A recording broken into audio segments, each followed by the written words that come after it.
Hello students, I am doctor Hina और आज हम गामा रे इंटरैक्शन का सेकंड मेथड पढ़ेंगे, that is Compton effect. Gamma ray last lecture में हमने पढ़ा था कि 3 टाइप से इंटरेक्ट करती है मीडियम के साथ। First one is your photo electric effect, second is your Compton effect and third one is your pair production. In general ये गामा रे तक ही रिस्ट्रिक्टेड नहीं है, एक्स रे भी कॉम्पटन इफेक्ट के थ्रू इंटरेक्ट कर सकती है, बट उसका क्रॉस सेक्शन बहुत कम रहता है। कोई भी इलेक्ट्रोमैग्नेटिक रेडिएशन जिसकी वेव फ्रिक्वेंसी बहुत ज़्यादा है वो मीडियम के साथ इंटरेक्ट कर सकती है by Compton effect.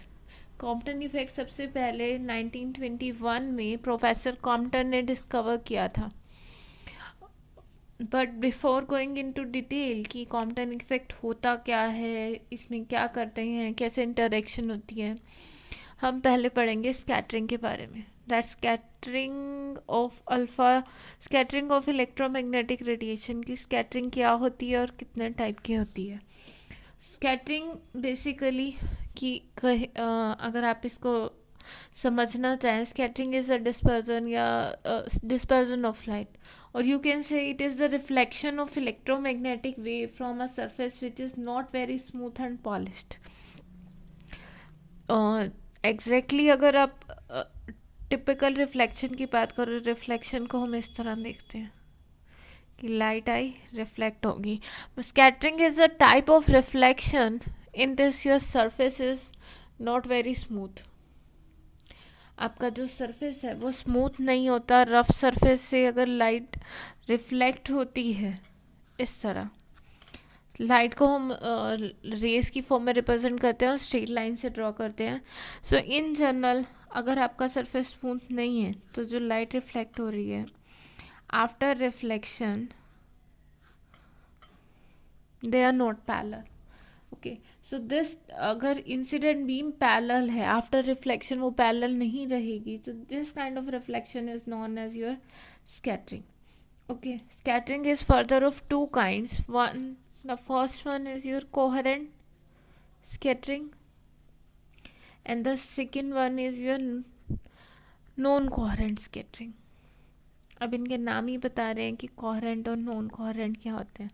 Coherent scattering में इंसिडेंट जो लाइट है उसकी वेवलेंथ और एंड रिफ्लेक्टेड लाइट की wavelength of incident light and reflect scattered light, you can से कि स्कैटरिंग के बाद जो वेवलेंथ है और जो इंसिडेंट वेवलेंथ है उसमें कोई चेंज नहीं आ रहा, दोनों वेवलेंथ सेम है।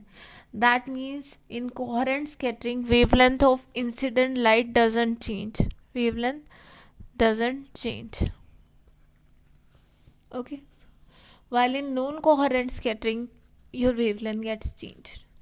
वेवलेंथ की अगर आप बात करो नॉन कोहेरेंट स्कैटरिंग में इंसिडेंट लाइट की वेवलेंथ से lambda and after reflection it will be lambda dash, and in general this is higher than that.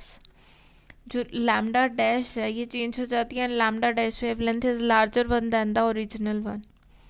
This is original wavelength and this one is your scattered wavelength.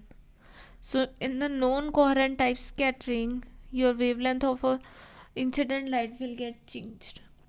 Okay, and your Compton effect is a kind of non-coherent scattering. Compton effect मैंने आपको पहले ही बता दिया, 1921 में किसने discover किया था इसे? प्रोफेसर कॉम्पटन ने क्या किया कि एक पर्टिकुलर सरफेस लिया, सरफेस स्मूथ नहीं था ना ही पॉलिश था, उस पर monochromatic radiation of high frequency उस फॉल करवाए। एक नॉन स्मूथ सरफेस पे हाई फ्रिक्वेंसी की रेडिएशन फॉल करवाई, मोनोक्रोमेटिक वेवलेंथ, सिंगल वेवलेंथ की। सो ही ऑब्जर्व, जब उन्होंने स्कैटर्ड रेडिएशन को ऑब्जर्व किया तो उन्होंने दो चीज़ें ऑब्जर्व की कि इन जनरल इससे 1921 से पहले ये समझा जाता था कि ये जो सरफेस है आपका वेवलेंथ में चेंज नहीं करेगा, बट कॉम्पटन ने 1921 में सबसे पहले ऑब्जर्व किया कि जब भी एक हाई फ्रिक्वेंसी की light, I am particularly mention light of high frequency के लिए ही ये डोमिनेट रहता है। ऐसा क्यों रहता है, एक बार पहले समझ लो कि होता क्या है, फिर आपको क्लियरली समझ आ जाएगा कि हाई फ्रिक्वेंसी लाइट क्यों लेनी है। सो जब हाई फ्रिक्वेंसी की लाइट को किसी भी एक मेटल सरफेस पे उन्होंने बोmbard करवाया, सूटेबल सरफेस पे जो कि बीम को स्कैटर कर सकता था, तो उन्होंने देखा जो स्कैटर्ड बीम है, that your scattered beam will composed of two components, composed of two component, उसमें दो पार्ट्स थे. First one is your the component having same frequency, frequency कह लो या फिर वेवलेंथ कह लो, the component having same frequency और wavelength as that of incident. एक तो ये था. Second one is that your component having larger lambda or smaller frequency than original one. सो जो स्कैटर लाइट थी उसमें अब एक और कंपोनेंट आ गया जिसकी वेवलेंथ ज़्यादा थी या कम थी, ज़्यादा थी या फिर फ्रिक्वेंसी कम होती है ओरिजिनल वन से. And this phenomena of scattering of incident radiation into scattered radiation is called Compton effect. But खाली उन्होंने ये नहीं ऑब्जर्व किया था कि स्कैटर्ड रेडिएशन मिल रही है, रेडिएशन है जिसकी फ्रिक्वेंसी कम हो रही है या मॉडिफाई हो रही है. सो इन जनरल जो कंपोनेंट है जिसकी फ्रिक्वेंसी में चेंज नहीं आता, this is called unmodified part, and this term is called your modified one, जिसकी फ्रिक्वेंसी चेंज हो गई है. Okay, so the phenomena of scattering of incident radiation into scattered radiation and some recoil electrons is called Compton effect. Okay, so उन्होंने इन दो चीज़ों के साथ साथ ये भी ऑब्जर्व किया कि जब फ्रिक्वेंसी हाई होती है तो मीडियम से कुछ इलेक्ट्रॉन भी इजेक्ट हो रहे हैं, that are called recoil electrons.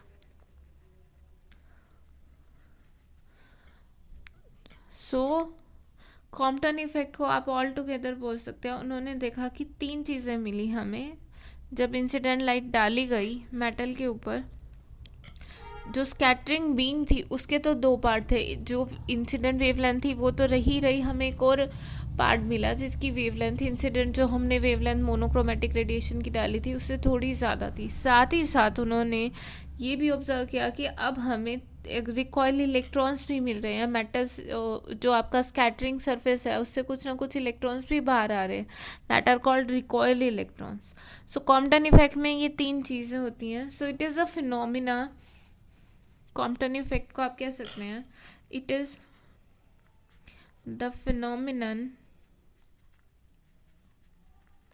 According to विच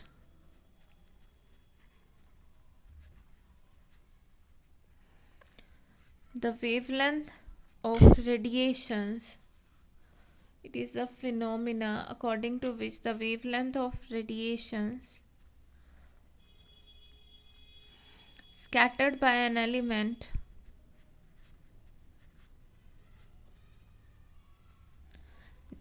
उस एलिमेंट को आप स्कैटरर भी कहेंगे हम अब आगे, is greater than that of incident radiation. पहला मेथड था फोटो इलेक्ट्रिक इफेक्ट जिसको हम डिटेल में कर चुके हैं. Second method is your Compton effect. Photo electric effect में इंसिडेंट रेडिएशन कम्प्लीटली अब्जॉर्ब हो जाती है और आपके पास क्या मिलता है, इलेक्ट्रॉन इजेक्ट होता है जिसको आप फोटो इलेक्ट्रॉन्स भी बोलते हैं. बट कॉम्पटन इफेक्ट में आपके पास क्या होता है, कॉम्पटन इफेक्ट में हमें रिकॉइल्ड इलेक्ट्रॉन तो मिलते ही हैं बट जो इंसिडेंट रेडिएशन है उसका भी कुछ पार्ट मिलता है और साथ ही साथ एक मॉडिफाइड रेडिएशन भी आपको मिलती है.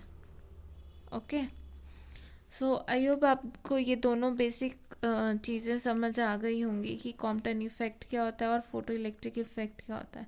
एंड इन द फर्दर जो मानते हैं कि हम इंसिडेंट की वेवलेंथ लैम्डा है और मॉडिफाइड वेवलेंथ को इसके बाद से हम डिनोट करेंगे लैम्डा डैश से. And this change in wavelength, ये जो वेवलेंथ में चेंज हो रहा है उसको हम कहते हैं Compton shift. And the coming हम यही निकालेंगे Compton shift delta lambda, this is equals to lambda dash minus lambda, कि कितना शिफ्ट होगा किसी भी एक पर्टिकुलर मटेरियल के लिए। ओके, सो अब हमारा पर्पस है कॉम्पटन शिफ्ट ऑब्जर्व करने का, कि कॉम्पटन शिफ्ट होती क्या है ये हमने पढ़ लिया, कि एक लाइट आएगी मोनोक्रोमेटिक लाइट, जब किसी स्कैटर पे डालते हैं और जो बीम स्कैटर्ड होती है उसमें फ्रीक्वेंसी उसकी चेंज हो जाती है और रिकॉल इलेक्ट्रॉन मिलते हैं, वेवलेंथ बढ़ जाती है, और यही बड़ी कितनी वेवलेंथ चेंज होगी, that is your Compton shift. So सबसे पहले इस पर क्लासिकल थ्योरी लगाई गई, क्लासिकल थ्योरी जिसमें हम मानते हैं कि जो लाइट है that are made up of wave. So according to your classical theory, देख पहले क्लासिकल थ्योरी अप्लाई की गई इसका जस्टिफिकेशन देने के लिए। उन्होंने तो सिर्फ ये ऑब्जर्व करके बता दिया कि आपका कॉम्पटन इफेक्ट होता क्या है या ये वेवलेंथ में चेंज आ रहा है। उसके बाद द प्रोसेस इसकी हमें ये बताना है कि वेवलेंथ चेंज क्यों हुई। सो क्लासिकल थ्योरी के अकॉर्डिंग जब एक्स रे फोटोन या गामा रे फोटोन को किसी भी इलेक्ट्रोमैग्नेटिक रेडिएशन की अगर हम बात करें टारगेट पे डालते हैं स्कैटर पे, तो इलेक्ट्रॉन उस मीडियम के वाइब्रेट करना शुरू कर देते हैं। सी दिस, हम मानते हैं कि लाइट जो है फोटोन को से मिलकर बनी हुई है, वेव है, रेडिएशन। सो ये क्लासिकल थ्योरी के अकॉर्डिंग मीडियम से किस तरह इंटरेक्ट करती है। ये स्कैटर्ड मीडियम है, इसके अंदर क्या है आपके पास एटम है, एटम के अंदर इलेक्ट्रॉन्स है। मैं अभी इलेक्ट्रॉन्स को शो कर रही हूँ, ऑर्बिट नहीं बना रही।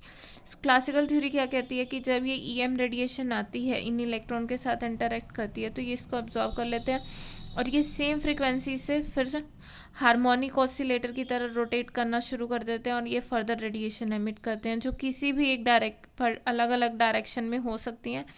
इस वजह से जो आपकी रेडिएशन एमिट होती है दैट आर नॉन पैरेलल। देखो इंसिडेंट रेडिएशन आई एटम के साथ, टारगेट एलिमेंट में जो इलेक्ट्रॉन्स हैं उनके साथ इंटरेक्ट की, इलेक्ट्रॉन ने इनको एब्जॉर्ब कर लिया and they start vibrating vibe means अपनी पोजीशन से इस तरह वाइब्रेशन करना शुरू कर दिया of that same frequency that of incident one. अब इसने वाइब्रेट करना शुरू कर दिया इंसिडेंट फ्रिक्वेंसी से, तो जो रेडिएशन एमिट होगी सेम फ्रिक्वेंसी की एमिट होगी as incident one. So the classical theory only explain the unmodified part of radiation. As we are seeing that the atomic electrons, or you can say that the electrons of the scattered medium only vibrate on the same frequency as that of the incident one. So the scattered radiation carries, according to this theory, only unmodified part of the radiation. There is no explanation for the modified part of radiations in the classical theory. So we have to switch on the quantum theory for this modified part. So let's start with the quantum theory of Compton effect. In the quantum mechanics you have already learned about it. Quantum mechanical explanation of quantum effect. Since you have already learned about it in quantum mechanics, your second paper, so I'm not going into the detail what is your quantum mechanics and all that. Again, quantum mechanics के according हम incident light को as a particle nature treat अगर हम करते हैं तो हम इस थ्योरी को एक्सप्लेन कर पाते हैं।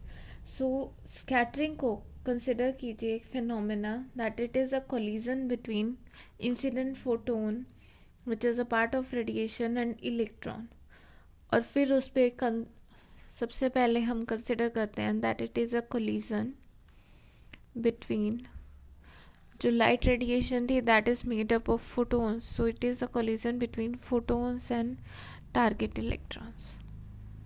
सो अगर हम इसे एज अ कोलिजन ट्रीट करेंगे in further law of conservation of energy लगाएंगे तो हम इसको बहुत इजीली एक्सप्लेन कर पाएंगे या कॉम्पटन इफेक्ट को। सी हाउ, सबसे पहले हम इस इफेक्ट को लगाने से पहले कॉम्पटन ने 3 अजम्पशन ली थी। First one is that your electron is free and at rest. इसका उन्होंने एक्सप्लेनेशन भी दिया था कि जब हम मैं फिर से कह रही हूँ कि हम हाई एनर्जी की रेडिएशन लेते हैं, हाई फ्रिक्वेंसी की रेडिएशन लेते हैं। सो जब फ्रिक्वेंसी बहुत हाई होगी, ओके, तो उसके कंपैरिजन में इलेक्ट्रॉन जो मीडियम में है वो फ्री नहीं है, वो बाउंड है, बट उसकी एनर्जी बहुत कम होगी। सो हम उसको फ्री ट्रीट कर सकते हैं और रेस्ट पे ट्रीट कर सकते हैं। वो रेस्ट पे नहीं होता, मीडियम में ऑर्बिट में रिवॉल्व कर रहा है, बट क्योंकि उसकी वेलोसिटी और एनर्जी इंसिडेंट के कंपैरिजन बहुत कम है, so you can treat it on rest. Second, collision between this collision is elastic nature. Collision is of elastic one. Elastic collision आप treat करेंगे. And the third one is after collision,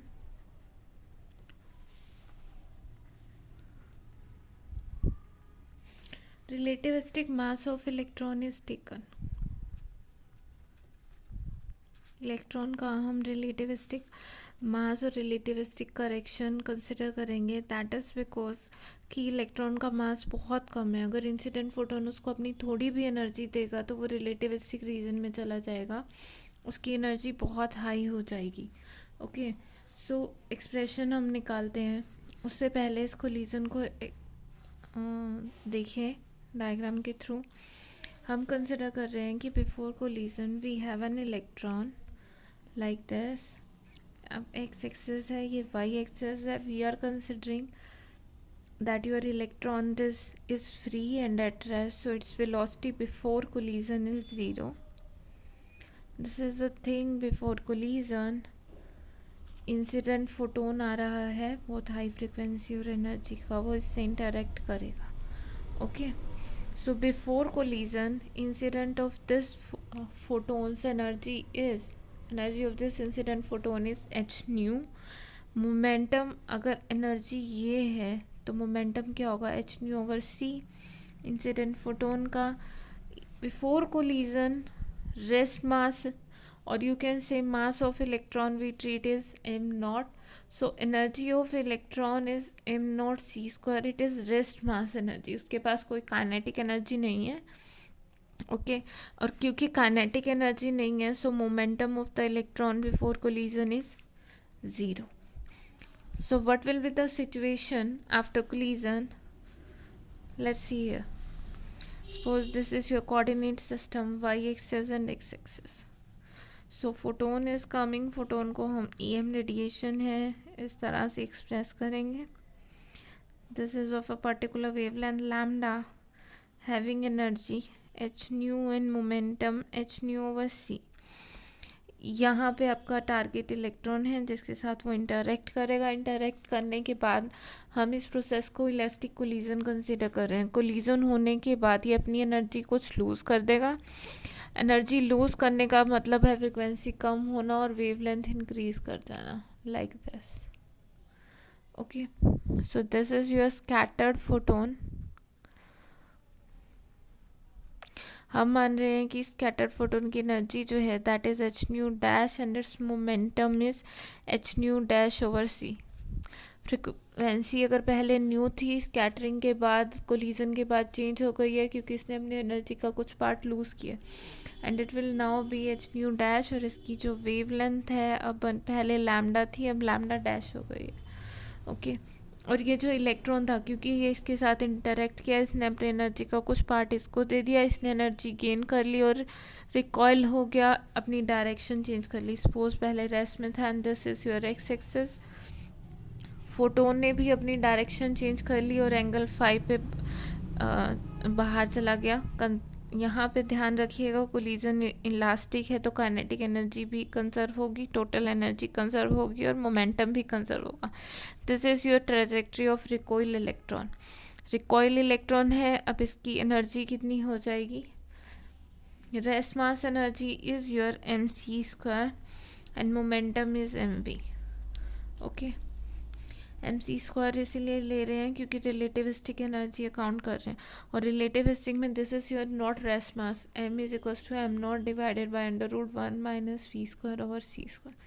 ये I hope आपको relation पता होगा। This is your relativistic mass, this is your rest mass, this is velocity of electron, this is velocity of light. So यहाँ हम electron का जो mass है we are considering mc square.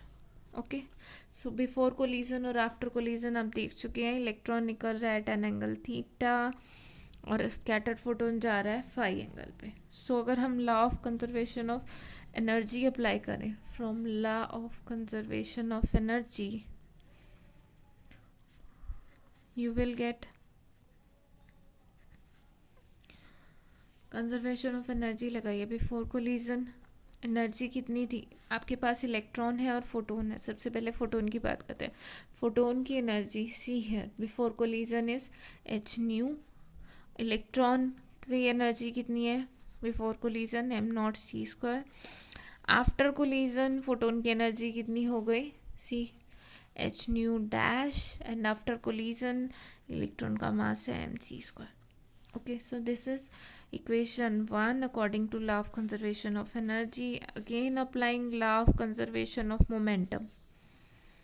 अब क्योंकि कोऑर्डिनेट एक्सेस में मूव कर रहे हैं, so before law of conservation of momentum, so हम दोनों एक्सेस में अप्लाई करेंगे in x axis, along x axis and y axis.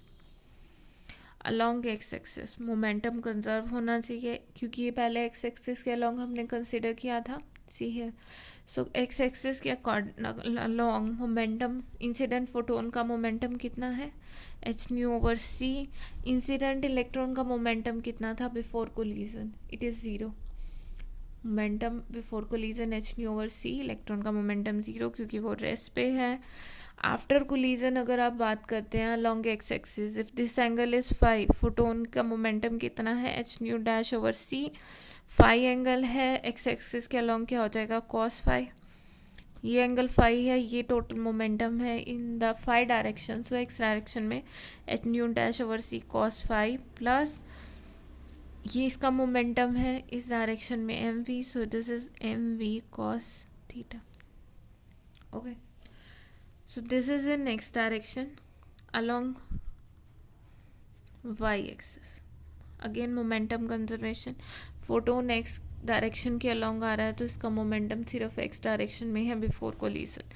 y में इसका कोई काउंटर पार्ट नहीं है तो इसका y momentum zero. Again electron rest पे है, उसका मोमेंटम किसी भी डायरेक्शन में नहीं है, it is zero. Here you can see x direction में है आपके पास. यहाँ ये एंगल अगर फाई है फोटोन का तो मोमेंटम वाई डायरेक्शन में कितना होगा? H nu dash over c. X axis के साथ phi angle at this angle will be sine phi minus. अब ये माइनस क्यों आया? क्योंकि ये इस डायरेक्शन में मूव कर रहा है. So it will be m v cos theta. दोनों की डायरेक्शन अपोजिट है तो माइनस साइन आ जाएगा. So this is minus m v sin theta. This one is your equation number 2 and this is equation number 3. okay, I hope ये आपको equation समझ आ गई होंगी कि क्या है. इसके बाद हम सिंपल मैथमेटिक्स अप्लाई करने वाले हैं इन इक्वेशन पे. अब इक्वेशन 2 से आप देखिए आपके पास क्या है. एच इक्वेशन 2 को हम री राइट कर रहे हैं. This is your equation 2. So we are just rewriting it. H nu is equals to h nu dash cos phi plus m v c cos theta. Nothing else. C से इसको multiply किया गया है और you can say that m v c cos theta is your m v c cos theta equals to h nu minus h nu dash cos theta. okay, so this is your equation 4. now again from equation 3, this one you can write it mvc sin theta is equals to h nu dash sin phi. okay, this is cos phi not theta. so say this is your equation 5. so on squaring and adding equation 4 and 5, so what you will get? mv c है m square v square c square cos square theta m square v square c square sine square theta. Common लोगे what you left with m square v square c square into cos square theta plus sine square theta and that is 1.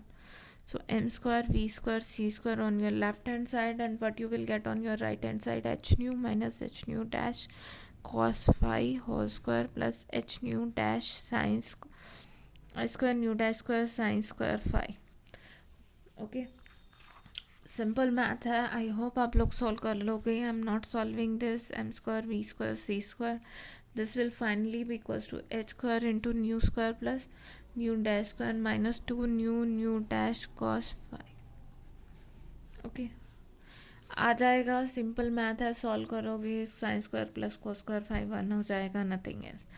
सो यहाँ से आपके पास m square v square c square की value आ गई. Now see here, this is equation 1. Equation 1 से अगर आप एम सी स्क्वायर की वैल्यू निकालना चाहें, व्हाट विल फ्रॉम इक्वेशन 1 से this is your equation 6. Now from equation 1 your m c square will equals to h into nu minus nu dash plus m naught c square. Okay, square कर दीजिए. On squaring both sides you will get m square c की power 4 is equals to h into h square. Just open this. New square plus new dash square minus 2 new dash plus m naught square c की power 4 plus क्या होगा, तो a square plus b square plus 2ab, so 2h into new minus new dash into m naught c square. This is what you get. So this is your equation 7. Now from equation 6 and 7, or you can say that subtracting equation 6 from equation 7. So you will get m square c square common आ जाएगा, c square minus v square is equals to 2. देखिए ये terms cancel हो जाएंगी, H square nu dash square. Okay, ये term cancel हो जाएंगी, इसमें H square common लोगे, 2 न्यू डैश, यहाँ पे 1 minus cos 5 minus 1 that is left, क्योंकि ये माइनस है तो ये प्लस हो जाएगा. So what you are left with 2h square nu dash cos 5 minus 1 यहाँ से plus m naught square c की power 4 and plus 2h into nu minus nu dash m naught c square. Okay, so यहाँ से further m square c raise to power 4 अगर मैं करूँ, यहाँ से सी स्क्वायर कॉमन ले रही हूँ, 1 over c v square minus c square हो जाएगा. And further it will be, rewrite कर रही हूँ, कुछ नहीं है, माइनस 2h स्क्वायर, इसको 1 माइनस कॉस 5 की फॉर्म में लेके आ रहे हैं, माइनस बाहर ले लिया है, plus m naught square c की power 4 plus 2h nu minus nu naught m naught square c raise to power 4. Rewrite है, सॉल्व करना है. आई होप बेसिक है, आप ये चीज़ कर लेंगे, मुझे बार बार करवाने की ज़रूरत नहीं है. यहाँ पे फर्दर आप m की वैल्यू रखेंगे, m की वैल्यू होती है m naught divided by under root 1 minus v square over c square.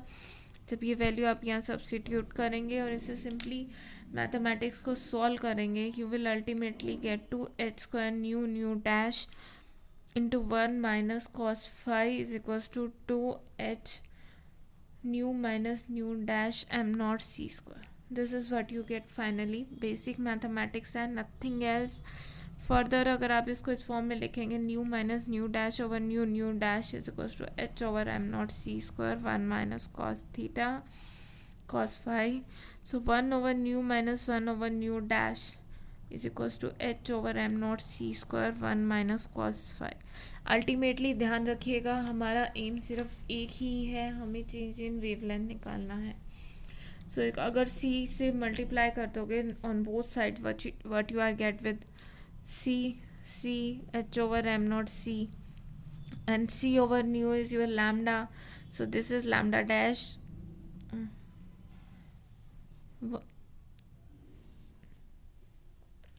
इसको आप लिख सकते 1 over nu dash c over nu dash, c over nu dash minus c over nu, और lambda dash minus lambda is equals to h over m naught v m naught c into 1 minus cos 5. And this quantity, but this is what you are getting is delta lambda, what is called your Compton shift. यही हम निकालना चाह रहे थे. और Compton shift हमें quantum mechanical treatment से मिल गई। अगर हम सिंपली दोनों को पार्टिकल नेचर कंसिडर करें, फोटोन और इलेक्ट्रॉन का इलास्टिक कोलिजन कंसिडर करें, तो हम चेंज इन वेवलेंथ निकाल सकते हैं। And your change in wavelength is your h/m0c into 1 minus cos phi. यहाँ से देखिए इस इक्वेशन से आप, this is your equation A, हमें ये पता चलता है कि जो चेंज इन वेवलेंथ है that is independent of wavelength of incident photon. Incident photon की वेवलेंथ लैम्डा यहाँ कहीं नहीं है इस चेंज में, बट किस पे डिपेंड कर रहा है? Angle of scattered photon. Phi is your angle of scattered photon ना, सी है कि किस एंगल पे आपका स्कैटर्ड फोटोन निकल रहा था। Your change in wavelength is depending on this vector, not on the actual wavelength of incident photon, and also it is independent of nature of scatter। किस मटेरियल का कोई लेना देना नहीं है। एच कांस्टेंट है, सी कांस्टेंट है, m not rest mass of electron that is also constant. It is solid depend on कि फोटोन आपका किस एंगल पे बाहर जा रहा है तो वो कितनी एनर्जी कैरी करेगा। Okay, so this is your Compton shift. और अगर आप स्पेशल केस कंसिडर करना चाहते हैं, आपका एक्सप्रेशन है delta lambda is equals to h/m0c into 1 minus cos phi. So अगर हम स्पेशल केस देखें, क्योंकि ये सिर्फ फाई के डिपेंडेंट है, so if your phi is zero, phi zero है, so cos phi is 1, so delta lambda is zero, that means lambda dash minus lambda is equals to zero, lambda dash is equals to lambda, no change in wavelength is observed. That means दोनों की wavelength same है। तो Compton effect ने ये चीज़ भी explain कर दी कि हमें अनमोडिफाइड पार्ट कब मिलेगा, जब फोटोन सेम एंगल पे बाहर जाएगा। Second thing is when your phi is π/2, 90 degree का एंगल है, कोस 90 ज़ीरो होता है, then your delta lambda will be only h/m0c। और अगर इसकी h constant, m0 constant, c constant, इन तीनों की वैल्यू रखेंगे, you will get this is 0.0242 angstrom. This thing is constant and it is also known as Compton wavelength. Okay, और further अगर आप थर्ड केस कंसिडर करते हैं कि जब फाई की वैल्यू पाई हो जाती है, okay, so in that case delta lambda is equals to 2h/m0c cos phi plus minus 1 होता है, तो वो वैल्यू आ जाएगी 0.0484 angstrom. This is twice that of the Compton wavelength. So जब से ही फाई की वैल्यू वेरी कर रही है बिटवीन 0 to पाई, तो ये चीज़ चेंज करती जाती है। शिफ्ट मैक्सिमम कब है? पाई पे, और यहाँ पे मिनिमम है, यानी नो शिफ्ट से लेके मैक्सिमम शिफ्ट तक वो चली जाती है।